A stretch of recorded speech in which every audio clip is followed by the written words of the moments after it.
Өнөөдрийнхөө бичлэгээр би юу хийж байгаа вэ гэхээр 24 онд Герман хэлийг сурна, Герман хэлийг сайжруулна гэж зорилго тавьсан хүмүүс зориулаад бичлэг оруулах гэж байна.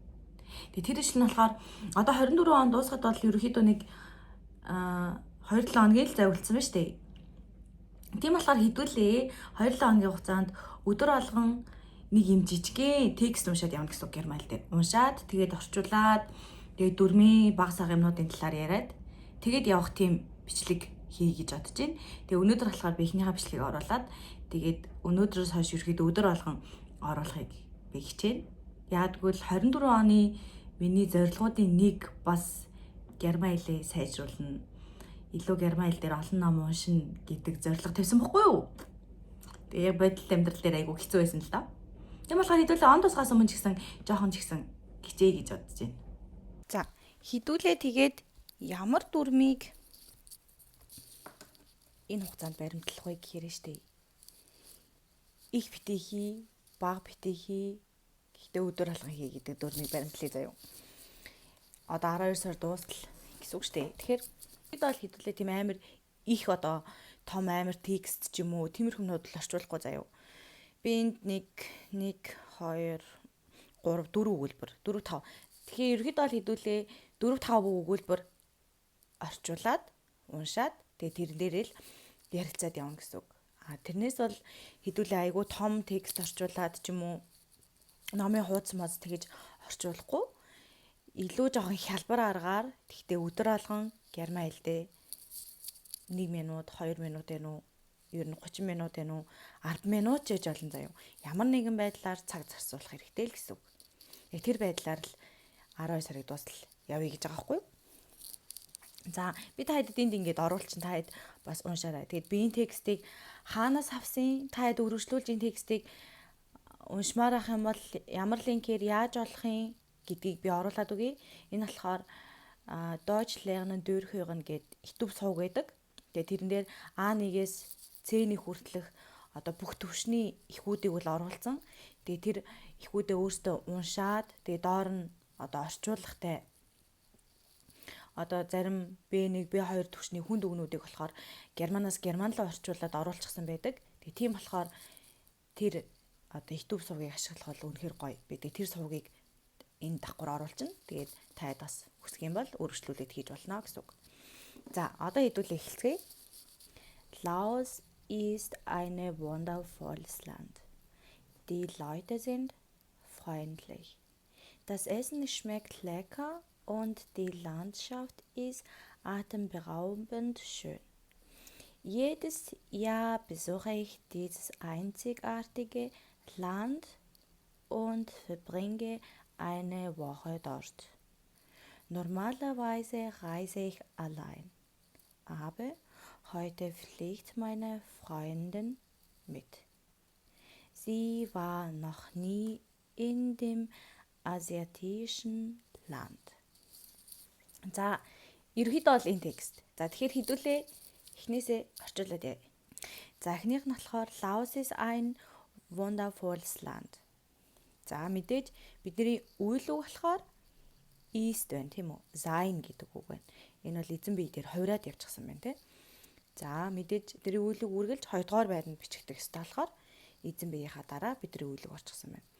За, Land гэдэг нь болохоор өөрөө das artikelтэй үг.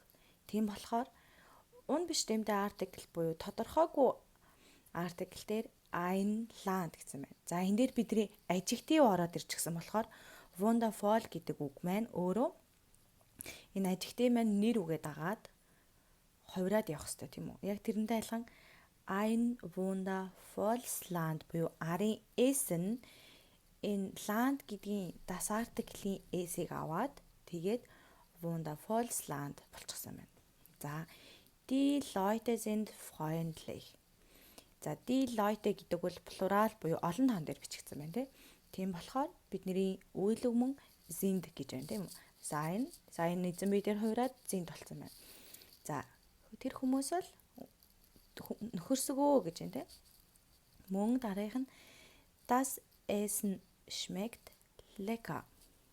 За, Essen гэдэг нь өөрөө das артиклтэй байдаг. Энэ дээр бидний ямар дүрм харагдаж байна вэ гэхээр essen гэдэг үйл үг маань нэр үг болохоор үргэлж үйл үг нэр үг болохоор das артиклийг авч яадаг гэсэн үг.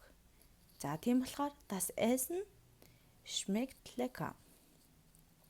Буюу хоол нь амттай байдаг гэж байна. Und мөн die Landschaft. За Landschaft гэдэг бол ерөөдөө хөдөө аж ахуйг нэрлэж байгаа гэж ойлгож байна. Die Landschaft ist atemberaubend schön.